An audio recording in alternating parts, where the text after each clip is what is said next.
అందరికీ నమస్కారం. తెలుగు కథల సంపుటికి స్వాగతం.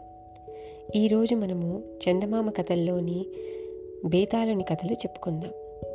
ఈరోజు చెప్పుకోబోయే కథ పేరు ఆదర్శ ప్రభువు. పట్టువదలని విక్రమార్కుడు చెట్టు వద్దకు తిరిగి వెళ్ళి చెట్టుపై నుంచి శవాన్ని దించి భుజాన వేసుకొని ఎప్పటిలాగే మౌనంగా శ్మశానం కేసి నడవసాగాడు. అప్పుడు శవంలోని బేతాళుడు, రాజా, లోకంలో కొంతమంది సత్కార్యాలు చేసి ఆదర్శప్రాయులవుతారు, కానీ పాపకార్యాలు చేసి కూడా ఆదర్శప్రాయులయ్యే వాళ్ళు ఉన్నారు. ఇందుకు నిదర్శనంగా గుణసింహుడనే రాజు కథ చెబుతాను, శ్రమ తెలియకుండా విను అంటూ ఇలా చెప్పసాగాడు. పూర్వం విదర్భను పాలించిన జయసింహుడికి 2 కొడుకులు. పెద్దవాడు వీరసింహుడు, చిన్నవాడు గుణసింహుడు. గుణసింహుడికి చిన్ననాటి నుంచి రాజ్యపాలన మీద, క్షాత్ర విద్యల మీద ఆసక్తి ఉండేది. అతను మంత్రి మాణిక్యవర్మ వద్ద రాజనీతిని, సేనాధిపతి సురసేనుడి వద్ద క్షాత్ర విద్యల్ని క్షుణ్ణంగా నేర్చుకున్నాడు. వీరసింహుడు ఇందుకు పూర్తిగా వ్యతిరేకం. అతడికి రాజభోగాల మీద ఉన్నంత ఆసక్తి రాజ్య వ్యవహారాల మీద లేదు. జయసింహుడు ఆచారం ప్రకారం వ్యసనాలకు లోనైన వీరసింహుడికే పట్టం కట్టాలనుకున్నాడు. అది గమనించిన గుణసింహుడు తన గురువులైన మంత్రిని, సేనాధిపతిని తనకనుకూలంగా చేసుకొని వీరసింహుడి పట్టాభిషేకానికి ముందు రోజు రాత్రి తండ్రిని, అన్నను బంధించి చెరసాలలో వేసి మరుసటి రోజు తను పట్టాభిషేకానికి ఏర్పాట్లు చేసుకున్నాడు. గుణసింహుడి పట్టాభిషేకం జరుగుతున్న సమయంలో బ్రాహ్మణులు మంత్రాలు చదువుతుండగా మంత్రి వజ్రాల కిరీటాన్ని గుణసింహుడి తలపై ఉంచబోయాడు. ఇదేమిటి అన్నాడు గుణసింహుడు. ప్రభు, ఇది కోట్లకు విలువ చేసే వజ్రాలు పొదగబడిన కిరీటం. తరతరాలుగా దీన్ని ధరించే మీ వంశం వారు పాలన సాగిస్తున్నారు అన్నాడు మంత్రి.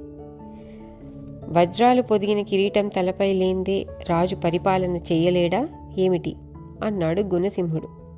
గుడ్లప్పగించి చూస్తున్న మంత్రితో గుణసింహుడు మళ్ళీ, నేటి నుంచి రాజభోగాల పేరిట అవుతున్న వ్యయాలన్నిటినీ కూడా ఆపండి.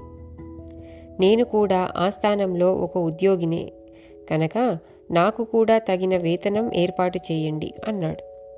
మంత్రితో పాటు సభికులు నివ్వెరపోయారు. తరువాత గుణసింహుడు తనకొచ్చే వేతనంతోనే నిరాడంబరంగా జీవనం సాగించాడు. అతడు ప్రజల సమస్యల పట్ల శ్రద్ధ చూపుతూ మంచి పథకాలను అమలు చేసి కొద్ది కాలంలోనే సుభిక్షమైన రాజ్యాన్ని నెలకొల్పాడు. విదర్భకు 100 ఆమడల దూరాన విరూప రాజ్యం ఉన్నది. దాని రాజు చిత్రసేనుడు. అతడు అన్ని విద్యల్లోనూ ఆరితేరి ఉన్న యువరాజు విజయసేనుడికి పట్టం కట్టి తాను విశ్రాంతి తీసుకోవాలనుకున్నాడు.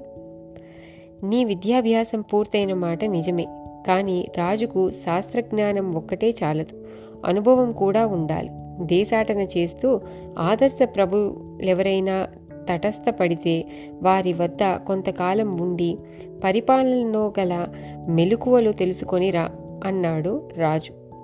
తండ్రి మాట ప్రకారం విజయసేనుడు దేశాటనకు బయలుదేరి దారిలో ఎదురైన రాజ్యాలను చూస్తూ రాజుల గుణగణాలను, రాజ్యాల స్థితిగతులు తెలుసుకుంటూ ప్రయాణం సాగించి కొంతకాలానికి విదర్భ చేరాడు.